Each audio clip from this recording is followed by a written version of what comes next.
boy KG. You tuned in. Exclusive. Vereen TV. If you ain't Vereen, you're green. Alright, man. So what's up, man? Man, I just been chilling, grinding, working, getting to the bag, setting up for this run, man, really.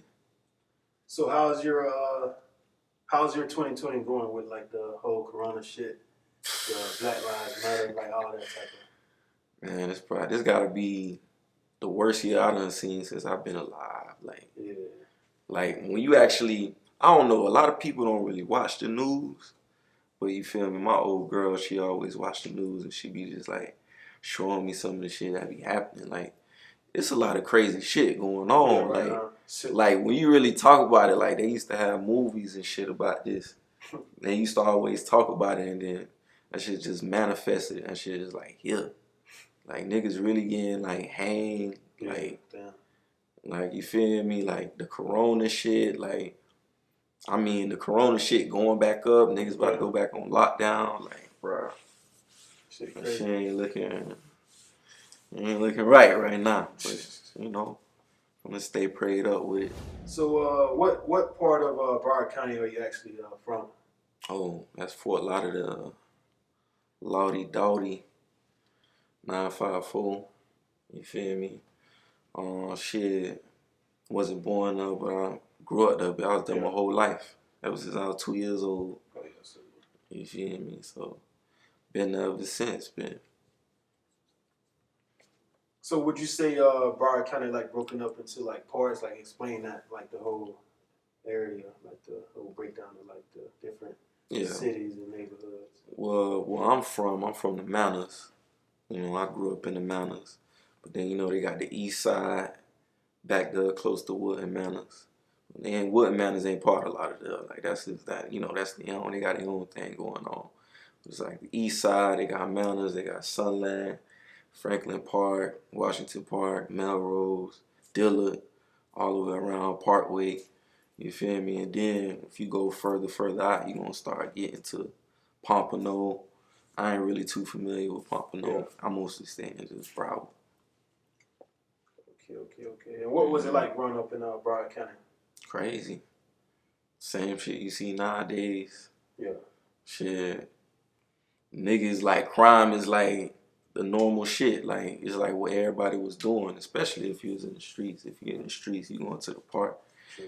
Niggas want to learn, how you want to get some money.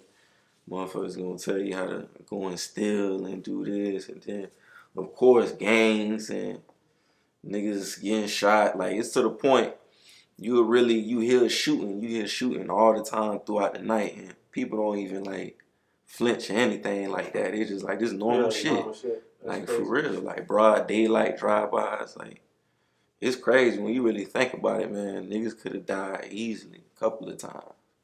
So it was really a blessing just to be here, really, to be honest. So it was crazy.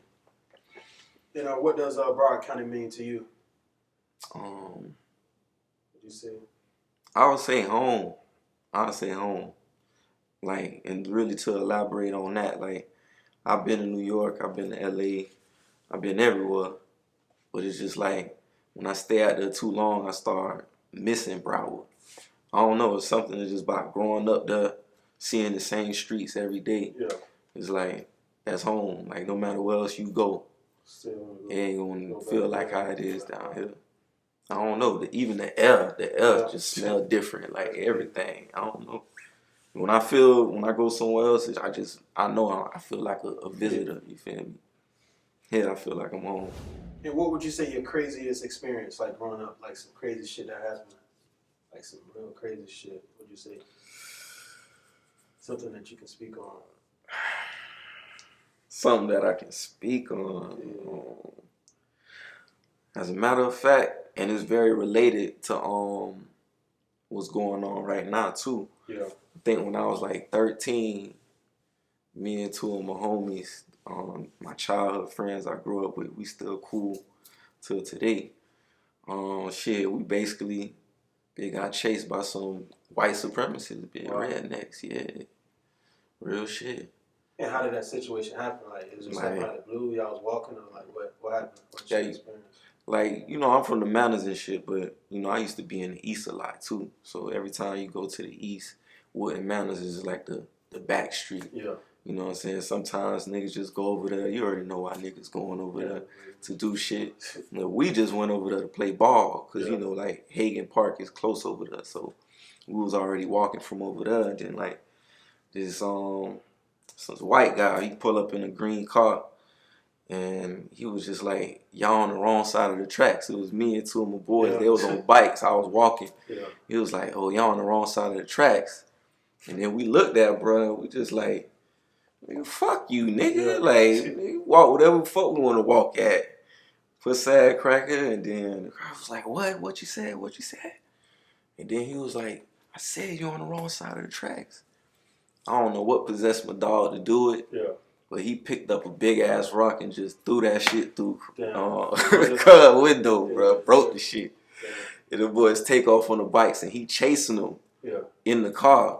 So I'm walking. I'm still walking. I'm walking. I'm chilling. I'm laughing. I'm like, y'all, these niggas stupid. You feel me? Yeah. And I think it's gonna get to a point where we do something to bruh. Yeah. So I'm really just waiting for the opportunity. So I'm chilling. I'm walking. And out of nowhere, a van pull up. Damn. And then four crackers jump out like, where you going? Where your friends at? Damn. I'm like, nah. I'm like, what you talking about? And then it was like, come here. I'm like, boom, I done sidestepped that boy like it was back in the days when I used to play Little League, bitch. One more came up, I stiff armed them. Then I was gone. The boys got back in the car. They chased me. I jumped in the bushes. I swear they ain't see I jumped in the bushes, dog. They put up right next to the bushes. There you go. Yeah. I was like, oh shit, I'm tired as fuck. I'm running the stove. Yeah. Them boys waiting for me at like right outside the stove, dog. Just waiting. It was like, oh, you gotta come out. Then what's the name? They called police. They left, but they was still circling. Yeah. They was still circling. And then I had called some of my dogs, and they had came and picked me up in the car. We had shook. But yeah, I was just like, imagine if a nigga would have got caught. Yeah, I know some crazy shit would happen. Nigga probably would have been dead. Like, you feel me? That's crazy. That's crazy. Kind of, like you said, it's kind of relate to what's going on. Yeah. Today.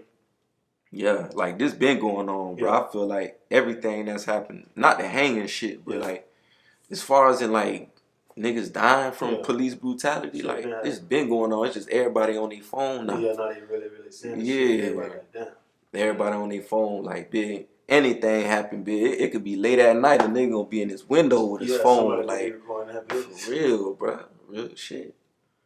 I think they actually, in some states, I think they passing laws where if you was to record somebody getting killed, you get in trouble for it. What? Yeah, they know, but you know. Ooh, they playing foul, boy. Ooh, they playing foul, bro. They know what they're doing. Nah, that's foul, bro. Yeah, that shit crazy. When you really like pay attention to the shit that's going on, bro, they foul as fuck, dog. And I don't understand why. Yeah. I never understand why. Like, you feel me? Yeah. A nigga just trying to get this bread, take care of his peoples, dog. Why I gotta be all this evil shit? You feel me? Why you gotta attack the beast? Why you gotta, we chilling, we peaceful people. You know what I'm saying? Yeah. But when you start fucking with us, shit can get violent. Yeah. And I feel like they know that too. That's why they try to keep that control, bro. They know. Some shit like that. They know. And like growing up, what would you say the worst thing you put your parents to, like growing up? Like the worst situation, would you say? Definitely going to jail. Going to jail a couple of times, especially like the person I feel like I let down the most probably was my mom. Just this and that aspect. Yeah. You know what I'm saying? On the time that she was disappointed in me. Cause she never seen me as that type of kid. Yeah. Like, she never even knew how to smoke shit. She thought I still was a virgin. Yeah. You know what I'm saying? She just thought I was this perfect kid. And then it turns out, oh, this nigga selling weed, fighting, skipping, not going to school for weeks. Damn. Like, you know what I'm saying? Stealing. Like, getting in trouble, getting battery charges. Is like, she was like, damn, you like this? And I feel like that point, she just looked at me in a totally different way. Yeah, but it was still love, but she was just like, oh, you're not that angel I thought you was. You follow me? How did that make you feel? Like knowing your mama like looked at you as a totally different person? Oh, shoot, back then I was torn. Yeah. Like, really. Like, because I don't know. You know, you used to get good grades in school, dog. I used to do that for my mama. Yeah.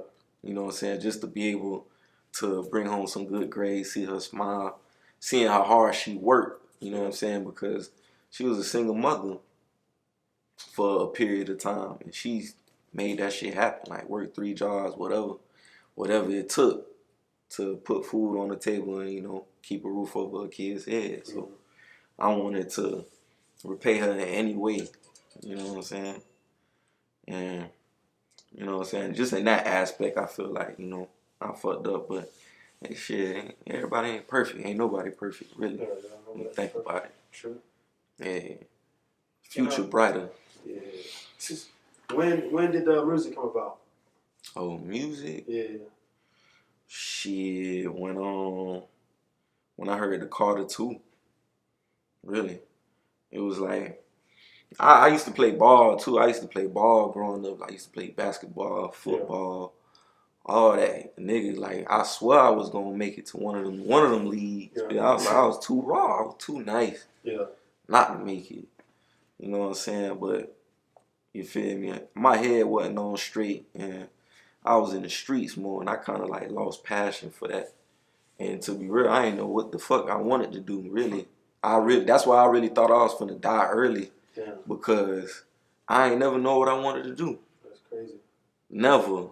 Like I'm like, dang, like motherfuckers would think what they want to be in 10 years, and I couldn't think that far. Yeah. You know.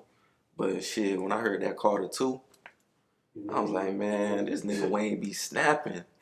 And then I started writing, like, you know, how he be rapping. Yeah. And I started, like, you know, actually doing my own shit and then showing it to people. And then it was like, oh, you raw. And then after, like, 3 years of doing that, that's when I was like, you know what, fuck it. Let me go to the studio. Let me snap one time, drop some shit. And then fast forward a couple of more years and shit, we here. So break down the meaning behind the name. KG. How did it come about? Like, what's the, is it, I guess, the initials maybe? Yeah, a lot of people, that, you know, if they know me personally, they'll say it's initials, but it's like, it's really a lifestyle. You know what I'm saying? Like, it stands for keep grinding. Keep grinding. You know what I'm saying? No matter what, you gotta keep grinding. You know what I'm saying? Like, you keep grinding to get to the top, and then when you get to the top, you keep grinding to stay on top. Yeah. You know what I'm saying? And I feel like life always got its ups and downs. Like, it's a lot of shit that a lot of obstacles you gotta go through, dog, that will make a motherfucker feel like, damn, I can't do this shit. A lot of people give up. Yeah. A lot of people don't got that willpower to like keep going and keep going. Like, you know what I'm saying? Along the journey, don't forget why you started it type shit. Yeah. You gotta keep going, dog, because there's gonna be a lot of shit that's gonna try to slow you down. Like, for me, for instance, I feel like I'm supposed to be, every day I feel like I'm supposed to be way farther than I am right now. You know what I'm saying? Because I've been doing this shit, you feel me? And it's a long road, and I had a lot of setbacks. You know, getting arrested, like catching a charge, being on house arrest and shit, like a lot of setbacks. You know what I'm saying? So just to be able to endure all that and be like, you know what, fuck it, I'm gonna keep going. Like, this shit for me, it's a lifestyle. And I feel like, shit, everybody can relate to that. Because it don't even gotta be music. It can be basketball, it can be football. Always gonna have doubters, dog. You can't let the doubters stop you. You gotta keep grinding, bro. That shit a lifestyle. Yeah. Was that always your name from the get-go? From the get-go. Yeah. A lot of people wanted me to change it because they felt like I was using that for my initials. But I was like, man, fuck that. Like, and it was like, oh, it's like 1,000 other artists. If you search it up, it's 1,000 other artists named KG. Then like when they type KG, Kevin Garnett come up, Kevin Gates come up. Yeah. I was like, bro, I don't care. I'm telling you, that KG finna be a symbol one day, man. Yeah. It's finna be a stamp, a household name, bro. Respect it. Okay. Stand on that. So break down the meaning behind like your music. My music. Yeah, the type of music you make. To be real, I mean, I just see the type of music I make is KG, but a lot of people compare me. Like, I heard comparisons to Meek Mill. Yeah. I heard comparisons to Big Sean, like, you know, and when I'm on my punchline shit, comparisons to Wayne, I feel like back then I used to be more on my punchline shit. Now I'm starting to talk about what I really been going through, like real life shit. You feel me? I just feel like that's a part of just getting older. Like you get older, you get more knowledge, you get more wisdom. You feel me? You start dropping jewels, you start icing out motherfuckers. You know what I'm saying? So I feel like my shit on the next level right now because I mix the punchlines and the real shit. True. You know what I'm saying? So that's deadly. That's a deadly combination. For real. For real, for real. And who do you make music for? Is it yourself, the fans, a loved one? Like, what's your motivation behind like making music? So much. All my homies that still to this day, you feel me, encourage a nigga to keep doing this shit. I do it for them. I do it for my old girl. I do it for my old boy. I do it for my whole family. I do it for all my loved ones, everybody on my team, like the whole grindhouse. You feel me? I do it for everybody. Cause I feel like I'm the type of nigga, if I get on, bro, I want everybody I'm with to be on too. Sure. You know what I'm saying? Like, and just to be able to give back to the community, I want to be able to do that. You know what I'm saying? I feel like that was my purpose in this life to do that. So that's my motivation, bro. Like, it's farther than music. Like, of course, I want to do music. I love doing music, but I want to branch off and do other shit, like, you know, business, like, you know what I'm saying? Like, real estate, like, you know, keep that shit coming in. I want the money coming in when I'm sleeping. Yeah. You know what I'm saying? I don't want it to be just about music. I want to expand. Like, motherfuckers need to, I know Kanye weird, dog, but motherfuckers need to pay attention. That boy knows something, man. Sure. He knows something, man. For real. Now, if you had to describe your music, like the type of music you make in like one word, what would it be? Ooh, I got 5 words came to my head at the same time. Man, retarded. So why the retarded? Cause man, like I be saying some off the wall shit, man.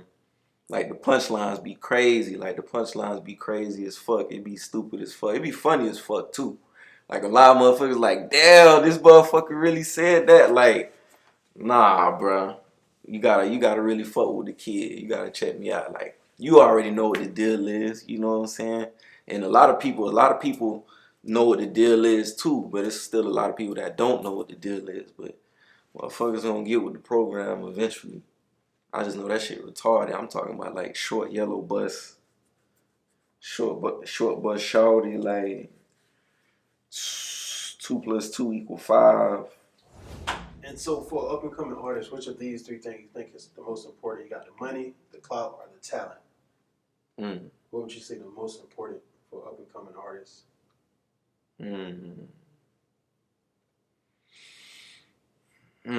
I feel like the talent. I wanted to say money because, you know, money talks. And as a matter of fact, it might be money. It might be money, dog. It might be money because to be real, bro, yeah, it's money, bro. It's money. Let me tell you why. Because when you got money, what I'm starting to realize now, because now I'm really starting to touch a little paper. Like when you got money, bro, you can get anything, bro. Like it ain't too many limits to what you can't get. You know what I'm saying? I feel like in this music shit, bro, it's not just about talent. It's good to have it, but it's all about who you know. Who you know, bro. And it's just like you gotta have that bread to even know some motherfuckers. So I feel like if you have that money, bro, you can be on. Shit, you can have a motherfucker write music for you. The best engineers, the best, you feel me, make you sound like this. You just say some catchy shit and you got money for promo and all the people you need to see. So yeah, money. And what's next for you as an artist? Like what you got planned? Oh, as far as like as an artist. Man, to be real, it would have been a lot more if this corona shit wasn't going on. But yeah, but even with that, like, you know, I'm still working. Like, as a matter of fact, I got a show on the 27th coming up in a couple of days. I'm working on a couple of more shows. I got one on July 12th. You know what I'm saying? I got to slide up to Tampa. Still doing promo runs. Got a mixtape dropping, Rebirth dropping next month. Monster coming out later this year. You feel me? I got a whole group. Here are matches for Monster. Jeffrey Dahmer. Home with That's crazy. That's crazy. Nah, but yeah. And the whole grindhouse, my team, they behind me. And you know, a nigga just grinding, bro. I'm just grinding. Can't wait. I can't wait till the concerts, like, you know, the concerts start coming back and you able to actually like do real shows, like not just, you feel me, ducked off shows. Mm-hmm. Right. And what would you say? What did you accomplish as an artist the past year? Would you say? Oh, I'm just gonna go by platforms, cause you know I ain't getting no awards or nothing or anything like that. But I feel like progress is the best reward. Over 500,000 views on SoundCloud, on Spotify. Last year, I think for Rebirth, like individually had over 1 million plays throughout the mixtape. And I feel like those are the most notable, besides me doing over 25 features within these last couple of years. I know it ain't the huge thing, but I came from doing no features at all, you feel me? So to the point people want to reach out, they want to work with the kid, they recognize and respect the craft, you know what I'm saying? So I feel like those are the accomplishments, but the overall goal is to like grow as an artist, a person, and to just expand the brand, man. Expand the brand, get the bag. Okay. And where do you see yourself a year from now as an artist? A year from now.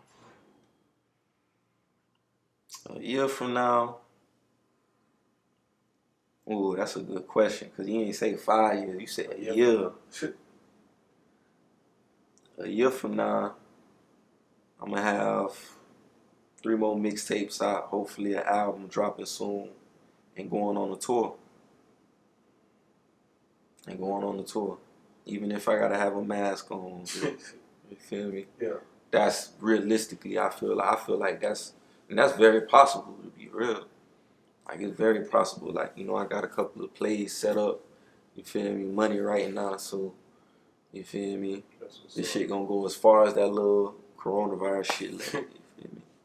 It's crazy. Yeah. You start gaining traction and then you got a whole pandemic going on. Like, that's wild, bro. Crazy how shit work, but it is what it is. You gotta roll with the punches.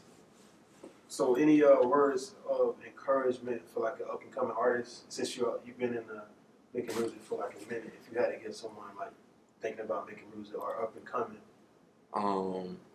definitely, my best advice would be just remain humble. You feel me? Networking is very important, man. It's very important who you know. It's important to have money too, get your bag, but it's very important that you know people, because if you know people, sometimes you ain't even gotta spend no money. You feel me? It's all about who you know, man. And of course the everyday mindset is KG, which is keep grinding, my nigga. Like, you gotta keep grinding, never get comfortable, dog. Cause it's more than one person going for what you going for, man. And nobody said this shit would be easy. So before you go ahead and say it's too hard, nobody said it was easy, bro. Real shit. Anything else you want to say before we close it out? Anything else you want to get off your chest? Man, the only thing I want to get off my chest is, man, y'all watch out for a nigga, man. I'm coming, man. It's your boy KG. You feel me? I feel like they still sleeping on the kid, but they slowly waking up. I'm telling you, like, Rebirth about to be epic. It's about to really fuck the streets up, man. Grindhouse is about to be a motherfucking problem. I'm already a problem, you know what I'm saying? Like, it's only a matter of time at this point, man. For real, man. But on a positive point, I don't know about too many people that's been, or no one personally that's been affected from, some of the tragedies that's been going on, coronavirus, and the things going on with white supremacists and police brutality. It's crazy, man. We in crazy times, dog. But I just feel like you got to keep a soldier mentality, dog. Like, you know what I'm saying? We done seen it all. Like, crazy is the new normal. You know what I'm saying? Stay level-headed, stay smart, man. Be aware of your surroundings. And just stay prayed up, man. If you believe in God or whatever God you believe in, man, just stay prayed up and just keep going. Soldier mentality. For real.